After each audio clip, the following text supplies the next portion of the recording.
MLA Kalvakuntla Taraka Ramarao, దానితో పాటు BRS party MLA పాడి కౌశిక్ రెడ్డి ఇద్దరు కూడా గౌరవ ముఖ్యమంత్రి గారు రేవంత్ రెడ్డి గారిని ఉద్దేశించి అనుచిత వ్యాఖ్యలు చేయడం జరిగింది.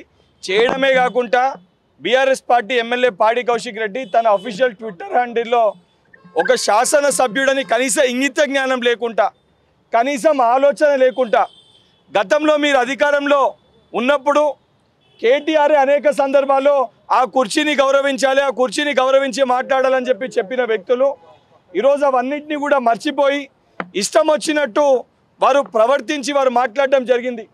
వారు మాట్లాడిన మాటలు ఏదైతే తెలంగాణ సమాజంలో ఉన్న ప్రజలు, ముఖ్యమంత్రి గారి అభిమానులు ఎవరైతే అందరి మధ్యలో కూడా అటు కాంగ్రెస్ పార్టీ శ్రేణులు, బీఆర్ఎస్ పార్టీ శ్రేణులు కొట్లాడుకునే ఒక వాతావరణాన్ని వీరు క్రియేట్ చేసి ఒక ప్రయత్నం చేస్తున్నారు. సో ఇటువంటి శాంతి భద్రతలకి భంగం కలిగే ఒక అవకాశం ఉంది కాబట్టి తక్షణమే బీఆర్ఎస్ ఎమ్మెల్యే పాడి కౌశిక్ రెడ్డి పోస్ట్ పెట్టిండు తన పైన, దానితో పాటు నిన్న అనుచిత వ్యాఖ్యలు చేసిన కల్వకుంట్ల తారక రామారావు పైన ఏదైతే చర్యలు తీసుకోవాలి, చర్యలు తీసుకోకపోతే రేపు పొద్దున ఇంకా అనేకమైన ఇబ్బందులు లేవనెత్తుతాయి. వీళ్ళు చేసిన ఒక పొరపాటు వల్ల కింది స్థాయిలో బీఆర్ఎస్ పార్టీ, కాంగ్రెస్ పార్టీ కార్యకర్తలు కొట్టుకొని శాంతి భద్రతలకు భంగం కలిగే ఒక అవకాశం ఉంటుంది. ఉద్దేశపూర్వకంగా శాంతి భద్రతలు భంగం కలిగించి ఏదైతే కేటీఆర్ అదేవిధంగా కౌశిక్ రెడ్డి బీఆర్ఎస్ పార్టీ శ్రేణులు రాజకీయ లబ్ధి పొందుదామనే ఒక ఆలోచనలో ఉన్నారు. దానిపైన చర్యలు తీసుకోవాలని చెప్పి ఈరోజు సైబర్ క్రైమ్లో ఫిర్యాదు చేయడం జరిగింది. దీనిపైన క్లుప్తంగా వీడియోస్ తోటి ఏది వీలు పెట్టినో ఇవన్నిటిపైన కూడా 1 o'clockకి సిఎల్పిలో ప్రెస్ మీట్ పెట్టి ఆధారాలతోటి చూపివ్వడం జరుగుతుంది. సంబంధించి ఏదైతే సైబర్ క్రైమ్ అసిస్టెంట్ కమిషనర్ గారు కలిసి డీసీపీ గారిని కలిసి ఆ సంబంధించిన ఎస్హెచ్ఓ గారికి ఫిర్యాదు ఇవ్వడం జరిగింది. దానికి సంబంధించి రిసీవ్ చేసుకొని వారు ఆ కాపీని కూడా ఇచ్చారు.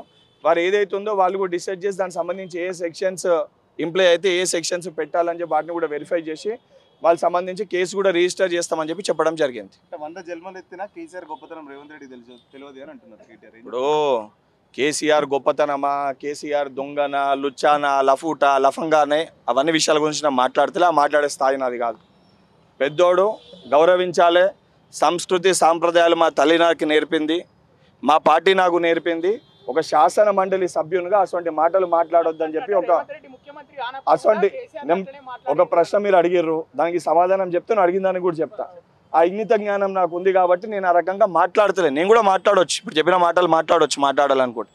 కానీ మాట్లాడిన సందర్భాల్లో రేవంత్ రెడ్డి గారు మాట్లాడినరు, వాళ్ళు మాట్లాడినరు, వీళ్ళు మాట్లాడిరు అని చెప్పి మాట్లాడి అంటే మేము ఆ రోజు మాట్లాడిరని చెప్పి ఈరోజు వారు మాట్లాడుతుర్రా, దాన్నే బయటకు వచ్చి అంగీకరించమని చెప్పండి. అవును, మేము ఏదైతే గతంలో మేము మాట్లాడిన మాటలనే ఇవాళ మేము కూడా చేస్తున్నామని చెప్పి అంగీకరించమని చెప్పండి.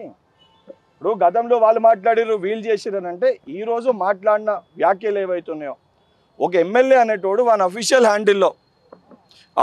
హ్యాండిల్లో ట్విట్టర్ హ్యాండిల్లో ట్వీట్ చేసి పెడితే ఆ చీరకి రేవంత్ రెడ్డి గారు మీకో నాకో కాదు, బీఆర్ఎస్ పార్టీ వాళ్ళకి యావత్ తెలంగాణ ప్రజానీకానికి అందరు కూడా తెలంగాణ రాష్ట్రానికి వారు ముఖ్యమంత్రి. ఒక శాసనసభ్యునిగా కనీస ఇంగిత జ్ఞానం ఉండొద్దు. ఇంగిత జ్ఞానం ఆలోచన లేకుండా ఏది పడితే అది పెట్టి ఇష్టం ఉన్నట్టు మాట్లాడి ఇష్టం ఉన్నట్టు ప్రవర్తిస్తే అంటే చట్టం ఎవరు కంప్లైంట్ పెట్టొద్దు, కేసులు పెట్టొద్దా? అంటే కేసీఆర్ తెలంగాణ మొత్తం కూడా కేసీఆర్ సొత్తా? కేసీఆర్ ఒకటే కొట్లాడిండా తెలంగాణ రాష్ట్రం కోసము? తెలంగాణలో విద్యార్థులు కొట్లాడలే, తెలంగాణ ప్రజలు కొట్లాడలే.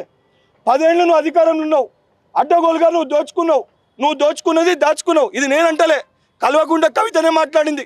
స్వయాన వాళ్ళ కుటుంబంలో ఉన్న వాళ్ళ బిడ్డ, కేసీఆర్ గారి బిడ్డ దయ్యాలు ఉన్నారు ఆయన పక్కన అని చెప్తుంది. అసంటోలి అలా బయటికి వచ్చి మాట్లాడే కనీస అర్హత వాళ్ళకు ఉందా?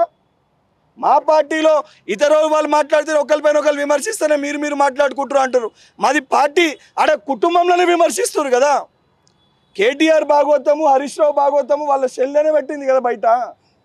అవన్నీ పక్కన పెట్టి ఇష్టం ఉన్నట్టు అనుచితంగా మాట్లాడితే గాంధీ విధానాలని అనుసరించడం కాబట్టి చట్ట పరిధిలోనే ఏదున్నా చెయ్యాలనే ఉద్దేశంతో చెయ్యాలి. కాబట్టి నేను కూడా తెలంగాణలోనే పుట్టిన, ఇక్కడ పుట్టిన బిడ్డనే, అదే కరీంనగర్లో పుట్టిన బిడ్డని, నాకు కూడా పౌరుషం ఉంటుంది.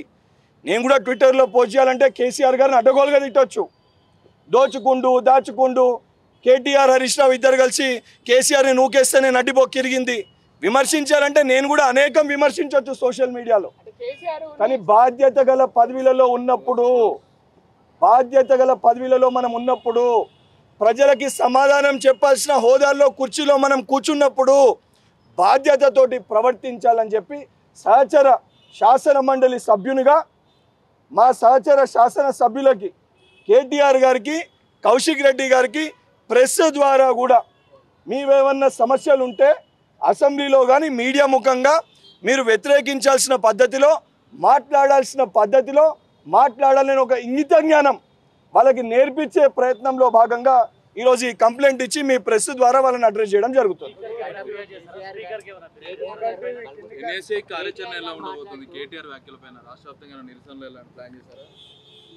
ఈరోజు తప్పనిసరిగా దీనిపైన పిసిసి ఉపాధ్యక్షునిగా ఈ యొక్క విషయాన్ని మా పిసిసి అధ్యక్షులు మహేష్ కుమార్ గౌడ్ గారి దృష్టికి కూడా తీసుకొని వెళ్తాము. ఎందుకంటే ఈరోజు ఆ చైర్ని రెస్పెక్ట్ చేయకుండా ఇటువంటి యొక్క వ్యాఖ్యలు చేస్తే తప్పనిసరిగా నిరసన కార్యక్రమాలు మేము చెప్పాల్సిన అవసరం లేదు. రేవంత్ రెడ్డి గారి అభిమానులు తెలంగాణ ప్రజలందరూ కూడా ఈరోజు రేవంత్ రెడ్డి గారిని విమర్శిస్తున్నారంటే యావత్ తెలంగాణ ప్రజానికాన్ని విమర్శిస్తారు. ఈరోజు వారు తెలంగాణ రాష్ట్రానికి ముఖ్యమంత్రిగా ఉన్నారు. కేవలం కాంగ్రెస్ పార్టీకో లేదా మాకు సంబంధించి బల్మూరి వెంకట్కో మీకో కాదు, యావత్ తెలంగాణ ప్రజానికానికి వారు ముఖ్యమంత్రి. సో ఆ ముఖ్యమంత్రి చైర్ని రెస్పెక్ట్ చేయాల్సిన బాధ్యత మనందరిపైన ఉంటుంది. విమర్శలు చేసేది ఉంటే ఆధారాలతో సహా ఈ విషయాలపైన మాట్లాడే ఒక అర్హత ప్రతి ఒక్కరికి ఉంటుంది. ఆ రకంగా విమర్శించవచ్చు. కానీ మీ కుటుంబ పంచాయతీ లేదు కేసీఆర్ గారిని ఈరోజు నోటీసులు ఇచ్చి ఎంక్వైరీకి పిలిచిరంటే తెలంగాణ సంపదని దోచుకున్నారు కాబట్టి ఆ సంబంధించిన అదొక ఇండిపెండెంట్ బాడీ ఒక కమిషన్. ఆ కమిషన్ యాజ్ పర్ సిస్టమ్ వారిని పిలిచారు. పిలిచిన సందర్భంలో మిమ్మల్ని మీరు ప్రూవ్ చేసుకోండి. మీరు తప్పు చేయకపోతే ప్రూవ్ చేసుకోండి. తప్పనిసరిగా ప్రజలు కూడా దాన్ని పరిగణలోకి తీసుకుంటారు. ప్రజలు రేపొద్దున మళ్ళీ ఎన్నికల సమయంలో తీర్పిస్తారు. కానీ వ్యక్తిగతంగా ఉద్దేశపూర్వకంగా మీ తండ్రి గారిని ఎక్కడ పిలవద్దు, మీ తండ్రి గారిని ఎక్కడ కూడా రానివద్దు అని చెప్పని పదే పదే మిమ్మల్ని మీరే తెలంగాణకి కేసీఆర్ గారు జాతిపిత అంటే మహాత్మా గాంధీ గారిని జాతిపిత అంటారు. వారు ఏ రోజు కూడా పదవిని కోరుకోలే, అహింసా మార్గంలో ఉండే వారు ఏ రోజు కూడా ఆస్తిని సంపాదించుకోలే. అసొంటి వ్యక్తితోటి ఈరోజు వారి యొక్క తండ్రి ఎవరైతే ఒక దళితుని ముఖ్యమంత్రి చేస్తా అని చెప్పి మోసం చేసి 10 ఏళ్ళు కుర్చీపైన కూర్చొని రాజభోగాలు అనుభవించి ప్రజలకి అందుబాటులో లేకుండా అడ్డగోలుగా విపరీతంగా డబ్బు సంపాదించుకొని ఆ పంపకాలు కూడా వాళ్ళ కుటుంబంలో సరిగా చేయక పంచాయతీల మధ్యలో బయటికి రాలేని వ్యక్తి కల్వకుంట్ల చంద్రశేఖరరావు గారు. అసొంటి వ్యక్తిని ఈరోజు తీసుకొని వచ్చినందుకు ఇష్టం వచ్చినట్టు మాట్లాడితే కేటీఆర్ గారు ఇప్పటికన్నా చెప్తున్నా, నోరు అదుపులో పెట్టుకోండి. అడ్డగోలుగా ఇష్టం ఉన్నట్టు మీ బీఆర్ఎస్ పార్టీ శ్రేణులు ఏది పడితే అది సోషల్ మీడియాలో ఇష్టం ఉన్నట్టు విమర్శలు చేస్తే వాళ్ళని మీరు అదుపులో పెట్టే ప్రయత్నం చేయకపోతే మీరు చేసిన కథలు, మీరు పడ్డ వ్యవహారాలు మేము కూడా ఒక్కొక్కటిగా అన్నీ బయటికి తీసుకొని వస్తాము. మీరు చేసిన స్కాములన్నింటినీ కూడా తోడి తీసి ప్రతి ఒక్కటి ముఖ్యమంత్రి గారి దృష్టికి, స్పీకర్ గారి దృష్టికి సంబంధించిన మీ పైన కూడా చర్యలు అతి త్వరలోనే ఒక్కొక్కటిగా బయటికి వస్తుందని చెప్పి బీఆర్ఎస్ పార్టీ శ్రేణుల్ని కేటీఆర్ గారిని హెచ్చరిస్తున్నారు.